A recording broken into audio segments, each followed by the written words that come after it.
ಗೆ ಡಾಕ್ಟರ್ ಅರವಿಂದ್ ನಾಯಕ್ ರವರಿದ್ದಾರೆ.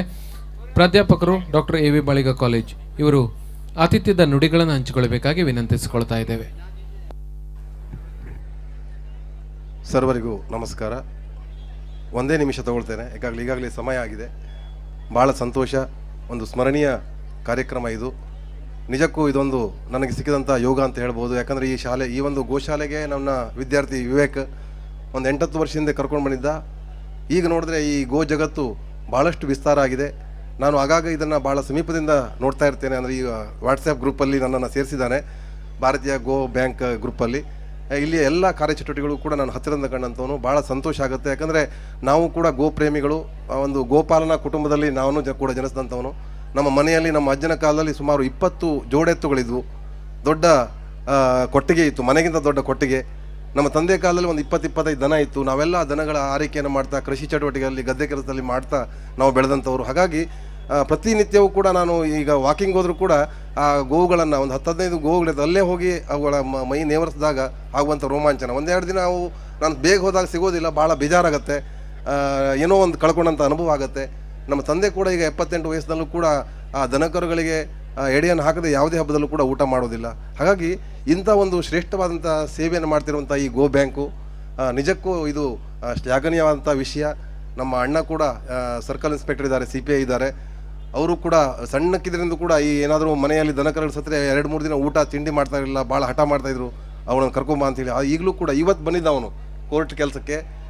ನಿಜಕ್ಕೂ ಈ ಒಂದು ಕಾರ್ಯಕ್ರಮ ಅವನಿಗೆ ಗೊತ್ತಿರಲಿಲ್ಲ ಗೋಶಾಲೆ ಆಗಿದ್ದು. ನಾನು ಇವತ್ತು ಕಾರ್ಯಕ್ರಮಕ್ಕೆ ಹೋಗಬೇಕು ಅಂತ ಹೇಳಿದಾಗ ಅವನು ಇವತ್ತು ಬರ್ತಾ ಇದ್ದ, ಅರ್ಜೆಂಟಾಗಿ ಕೋರ್ಟ್ ಕೆಲಸ ಇದನ್ನು ಬರ್ತಾ ಇಲ್ಲ, ನೆಕ್ಸ್ಟ್ ಟೈಮ್ ಖಂಡಿತ ಈ ಒಂದು ಶಾಲೆಗೆ ಭೇಟಿ ಕೊಟ್ಟು ತನ್ನ ಕೈಲಾದಂಥ ಸೇವೆಯನ್ನು ಮಾಡ್ತೀನಿ ಅಂತ ಹೇಳಿದ್ದಾನೆ.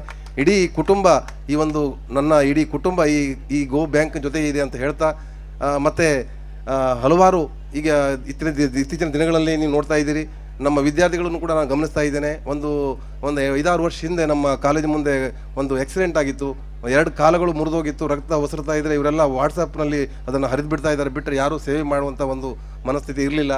ನಾವೆಲ್ಲ ಸೇರಿ ಅದನ್ನು ಇದಕ್ಕೆ ಪಶು ವೈದ್ಯಕೀಯ ಚಿಕಿತ್ಸಾ ಕೇಂದ್ರಕ್ಕೆ ಕಳಿಸಿದ್ವಿ.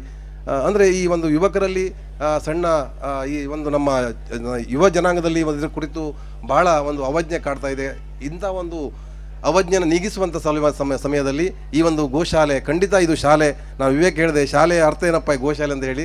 ನಿಜಕ್ಕೂ ಇಲ್ಲಿ ಕಲಿಯಬೇಕಂತ ಹಲವಾರು ಅಂಶಗಳಿದ್ದಾವೆ, ಬೇರೆ ಬೇರೆ ತಳಿಗಳಿದ್ದಾವೆ. ಹಾಗಾಗಿ ಇದು ನಮ್ಮೆಲ್ಲರ ಸುಯೋಗ ಈ ಒಂದು ಇದರಲ್ಲಿ ಆಗಿದ್ದು.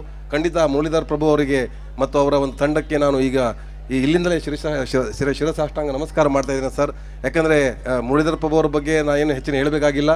ನಮ್ಮ ಜಿಲ್ಲೆಯ ಒಬ್ಬ ಸಾಂಸ್ಕೃತಿಕವಾಗಿ, ಶೈಕ್ಷಣಿಕವಾಗಿ, ಆರ್ಥಿಕವಾಗಿ, ಸಾಮಾಜಿಕವಾಗಿ, ಧಾರ್ಮಿಕವಾಗಿ ಅತ್ಯಂತ ಶ್ರೇಷ್ಠ ಮಟ್ಟಕ್ಕೆ ಕೊಂಡೊಯ್ದಂಥ ಒಬ್ಬ ಶ್ರೇಷ್ಠ ಮಹಾನ್ ವ್ಯಕ್ತಿಗಳಲ್ಲಿ ನಮ್ಮ ಮುರಳೀಧರ್ ಪ್ರಭು ಅವರು ಕೂಡ ಒಬ್ಬರು. ಅವರ ಒಂದು ಮಾರ್ಗದರ್ಶನದಲ್ಲಿ ನನ್ನ ವಿದ್ಯಾರ್ಥಿ ವಿವೇಕ್ ಭಟ್ ಈ ಒಂದು ಇದನ್ನು ಮುತುವರ್ಜಿಯಿಂದ ಭಾಳ ದಿಟ್ಟತನದಿಂದ ಏನು ಮಾಡ್ತಾ ಇದ್ದಾರೆ, ಇದನ್ನು ಸಂಘಟಿಸ್ತಾ ಬಂದಿದ್ದಾರೆ. ನಿಜಕ್ಕೂ ಸಂತೋಷ. ಯಾಕಂದರೆ ವಿವೇಕ್ M.Com ಪದವೀಧರ, ನಮ್ಮಲ್ಲೇ PUC ಇಂದ M.Com ಅವ್ರಿಗೆ ಓದಿದ್ದು. ಅವ್ರ ಅಣ್ಣ ಕೂಡ ನನ್ನ ವಿದ್ಯಾರ್ಥಿ ಆಗಿದ್ದರು, ಭಾಳ ಪ್ರೀತಿಯ ವಿದ್ಯಾರ್ಥಿ. ಆ ವಿವೇಕನಿಗೆ ಬೇಕಾದಷ್ಟು ಜಾಬ್ಗಳಿದ್ರು ಕೂಡ ಈ ಒಂದು ಸೇವೆಯಲ್ಲಿ B.Com-ನಿಂದಲೇ ತೊಡಸ್ಕೊಂಡಿದ್ದಾನೆ. ಮುರಳೀಧರ್ ಪ್ರಭು ಸರ್ ಹೇಳಿದ್ರು, ವಿವೇಕ್ ಬಂದ ಮೇಲೆ ನಮ್ಮ ಅರ್ಧ ಜವಾಬ್ದಾರಿ ಕಡಿಮೆ ಆಗಿದೆ ಅಂತ ಹೇಳಿ. ನಿಜಕ್ಕೂ ವಿವೇಕ, ನಿನ್ನ ಈ ಒಂದು ಸೇವೆಗೆ ಅದಕ್ಕೆ ಬೆಲೆ ಕಟ್ಟಲಿಕ್ಕೆ ಸಾಧ್ಯ ಇಲ್ಲ. ಈ ಸೇವೆಗೆ ಖಂಡಿತ ದೇವರು ಫಲ ಕೊಡ್ತಾನೆ ಅಂತ ಹೇಳ್ತಾ, ಈ ಒಂದು ಗೋಶಾಲೆಯ ಜೊತೆಗೆ ನಾವೆಲ್ಲ ಖಂಡಿತ ಇರ್ತೀವಿ ಅಂತ ಹೇಳ್ತಾ ಈ ಒಂದು ಸ್ಮರಣೀಯ ಕಾರ್ಯಕ್ರಮಕ್ಕೆ ಕರೆದು ನನ್ನ ಒಂದು 2 ನುಡಿಗಳನ್ನು ಆಡಲಿಕ್ಕೆ ಅವಕಾಶ ಕೊಟ್ಟಂಥ ತಮ್ಮೆಲ್ಲರಿಗೂ ವಂದಿಸ್ತಾ ನನ್ನ ಮಾತನ್ನು ಮುಗಿಸ್ತಾ ಇದ್ದೇನೆ. ಜೈ ಹಿಂದ್, ಜೈ ಕರ್ನಾಟಕ, ಜೈ ಗೋಪಾಲ ಮಾತೆ.